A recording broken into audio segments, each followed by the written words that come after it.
All right. So I am live on YouTube and I'm live on Instagram. So I wanted to wait for a few more people to join, but I'm actually running a few minutes behind.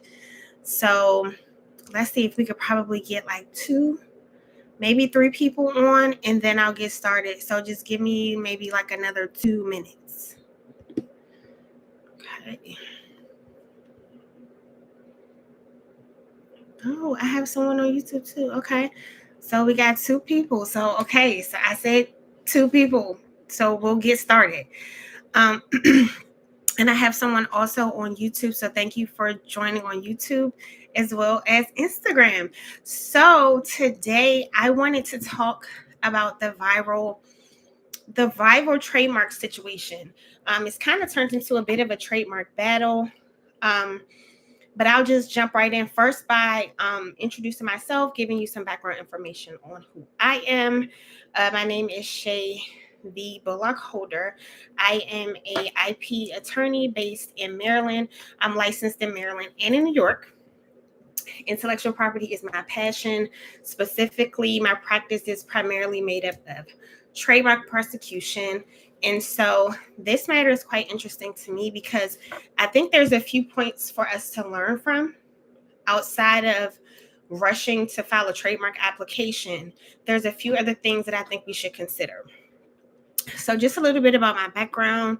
Um, I'm the owner and principal attorney for the law office of Shavy Holder. Again, I'm based in Maryland, licensed in New York and Maryland. Um, Outside of trademarks, I also work with copyrights as well as contracts.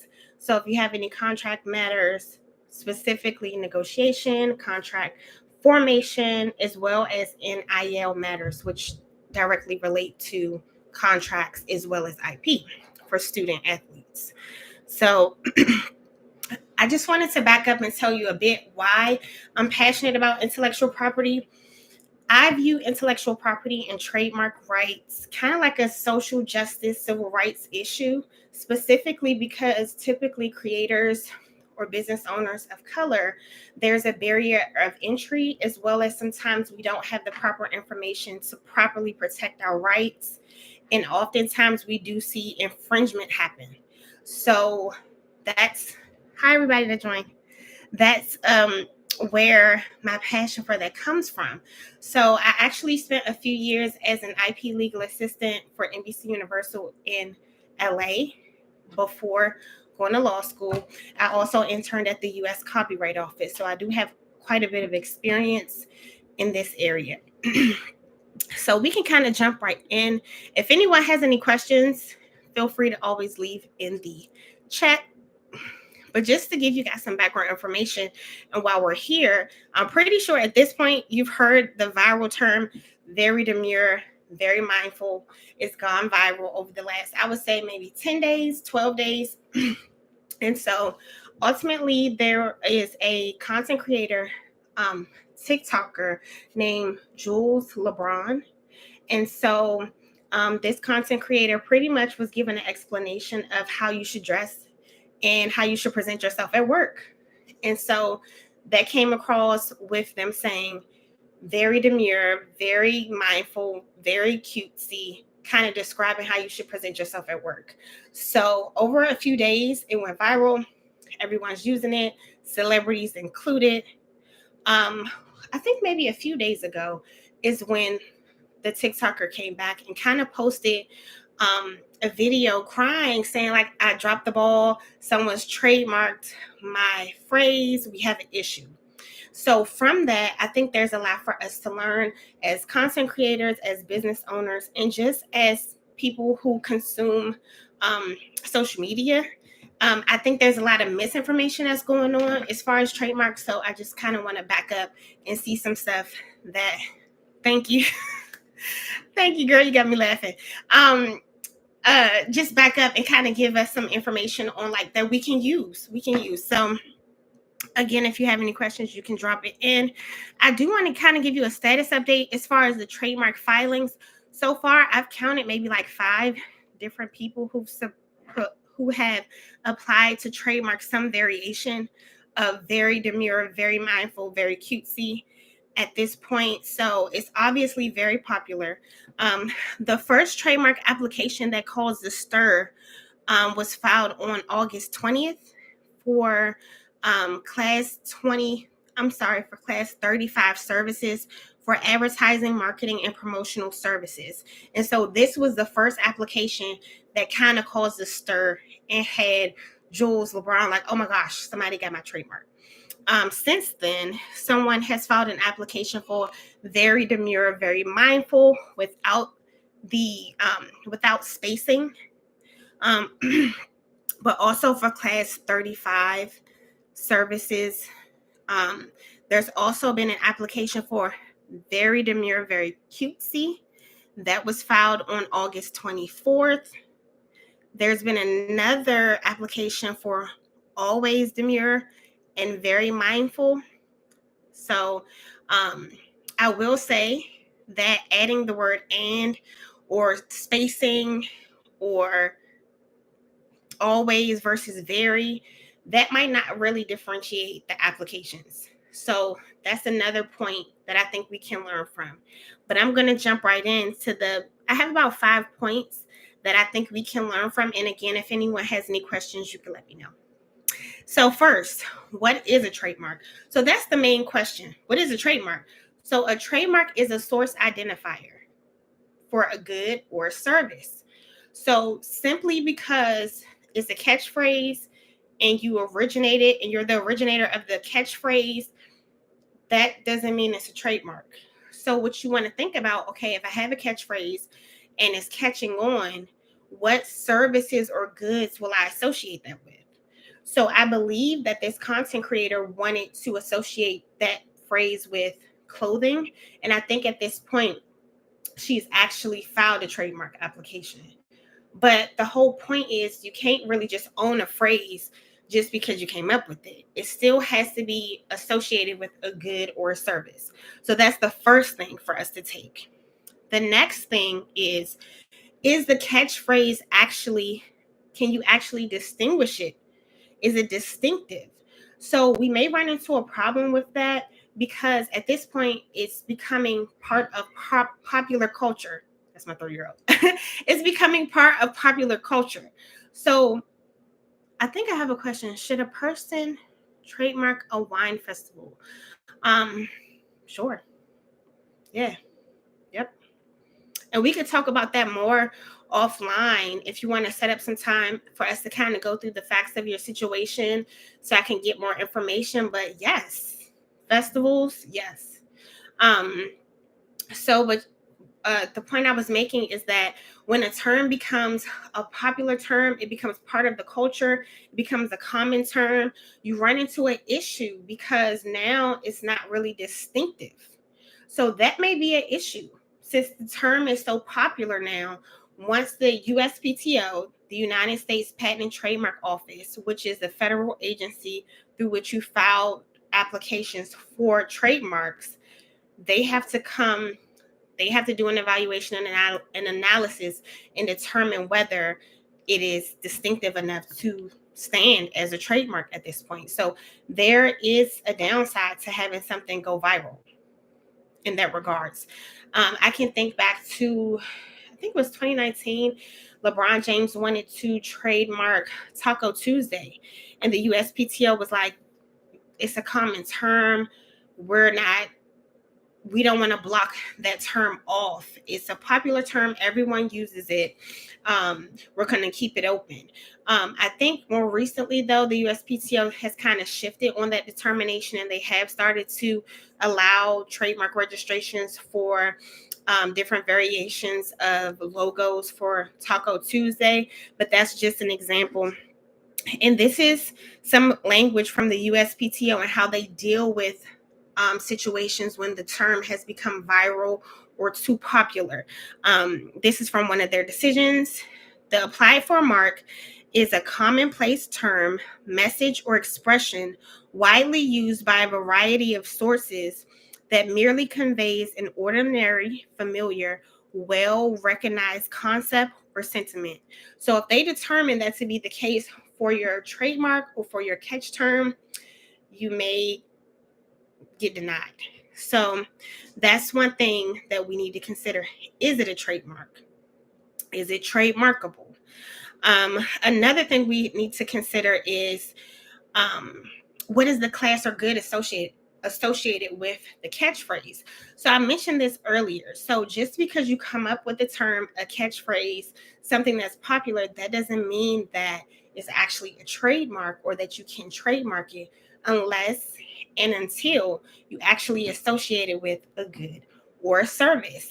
Again, I believe in this situation, Jules wanted to associate the catchphrase very demure, very mindful with clothing, which is fine. But just to own a term straight out, no, it has to actually be associated with a good or service. So that is a point that I did want to make. If anyone has any questions, feel free to drop them in the comment section. Next, another thing that we can learn is whether the trademark is just in the application process or whether it's registered. Again, Jules kind of went into panic mode, which I understand, once she learned that someone had applied for the trademark. That doesn't mean the person owns the trademark or that the trademark is registered to that person. So an application is just that, an application. So you submit the application and you're essentially saying to the USPTO, I want to register this as a trademark. It still has to go through the proper channels and be approved to be registered as a trademark. So during that process of application, someone can oppose. You can drop the ball and then your trademark becomes abandoned.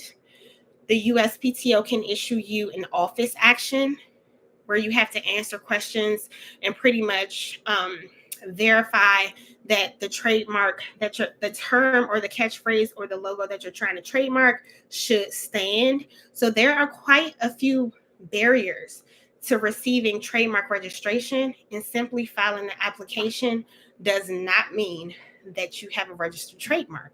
So that's another part that I wanted to mention. Looks like I have another question. Does it require an attorney at any point in the process? Whether you have an attorney or not is like every other legal question. It really depends. You can file an application on your own. If you're a U.S. citizen, you can file an application on your own. It's not required. If you're a non-U.S. citizen, you do have to have a U.S. attorney file your trademark application. You can file it on your own, but I will say that nearly 50% of U.S. trademark applications receive office actions. And so office actions are letters from the USPTO, which is the agency that grants trademark registrations. And the letter may say, we need more information, or this wasn't filed properly. We need you to make this change. We need you to argue why this doesn't why this should go through, because it looks like we have a conflict of interest, essentially. So at that point, you may want to get an attorney involved, but it may cost more because now they're trying to fix an issue. So investing on the front end is always a good idea. If you have a simple phrase that you think is going to work, by all means, but part of the benefit of an attorney is to determine whether you even have a trademark to begin with. Is it trademarkable? Is someone else in the marketplace that's using something that's confusingly similar where you may have an issue? Because then you start to get into trademark infringement issues. So then that's when people will be sending you cease and desist letters. So you can always take a chance, but the safest, smartest thing to do is to get an attorney involved on the front end sooner than later. And hello, everyone that joined. I have another question. Is there a price associated with trying, to create a trademark? When you say create a trademark, do you mean like build a brand or apply? If you're saying apply for a trademark, yes. So it depends on the type of filing basis that you're doing. So it can be $250, it can be $350 per class. Yes, to apply. The lowest fee is $250 per class of good or service. So if you have one class, the application will be $250 if you do it on your own. If you do it with the standard application, but all of that is part of what the attorney will help you determine what goods or services you should apply for, the filing basis, the type of application. Those are all things that the attorney would help you with. And so that kind of goes to my next point, filing basis. So people, when you file a trademark application, generally there's two filing bases. There are more, but for the purposes of this, we're going to talk about two. So you can file a trademark application saying, hey, I intend to use this mark use this logo, word, phrase, scent, what have you, as a trademark, or I currently am. So all of the trademark applications related to very demure, very mindful, very cutesy that I listed off earlier in the session, it was about 5. All of the filing bases are intent to use. That means that everyone's saying, I'm not using it as a trademark yet, but I plan to. So think about it that way too. Even if you're in the early stages of planning, you can always file an application before you've actually started to use your mark as a trademark in interstate commerce. So the whole point of trademark law, trademark rights, and protection is that you're saying, I, as a business, or I, as an individual, I am using this word, this color, this phrase, this sound, this scent, what have you, as a distinguishing source identifier for me in the marketplace, so that consumers know that it's me when they see this, when they hear this, when they smell this, what have you. Scent marks are harder to get. I know Play-Doh has one, and I think Crayola just got one. Oh, Verizon has one too. But it's not a lot of scent trademarks that kind of make it through. But ultimately, that's the whole point of trademark law. And so when somebody sees that source identifier, they know it's you.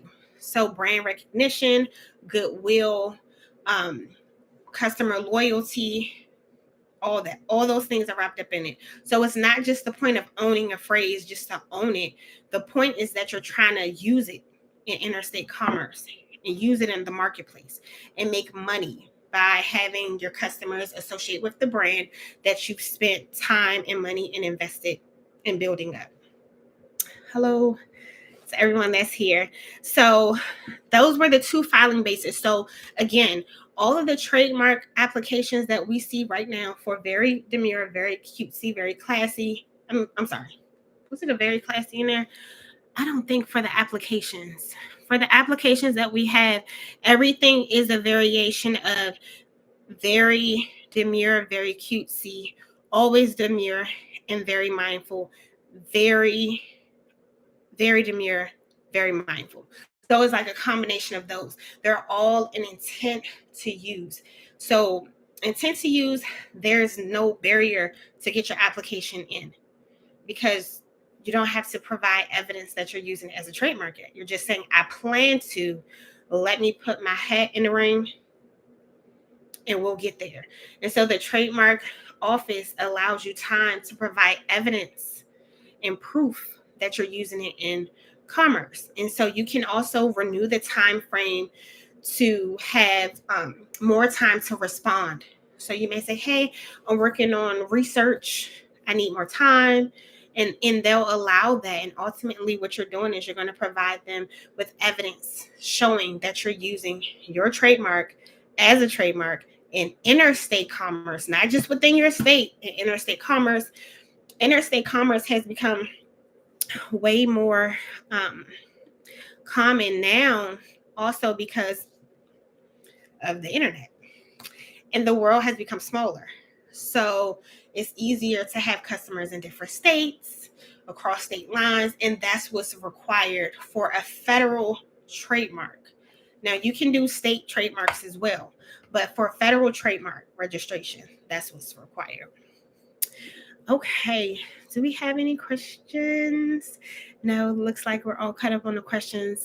So The last takeaway point is build a team. Build a team.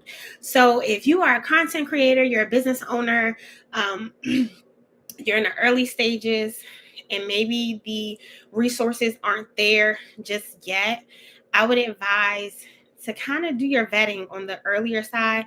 So a lot of attorneys, they'll do complimentary consultations to kind of get started, so you can kind of see, do I want to work with this person? You can kind of build your dream team. And so when something hits, you already have people in line and they can advise you, and you've already kind of opened the door. And so in this situation, again, with Jules, how would you know that it was going to blow up? You wouldn't know, right? Until it does. But having the proper people in place, once stuff starts moving, you can kind of say like, hey, like, what's going on? I need some advice. Like, what should be my next step? So I think that is one of the things that maybe could have saved this situation some. But I think everything happens for a reason, because it does look like Jules was receiving brand deals and partnership deals early, like immediately, almost immediately after it went viral.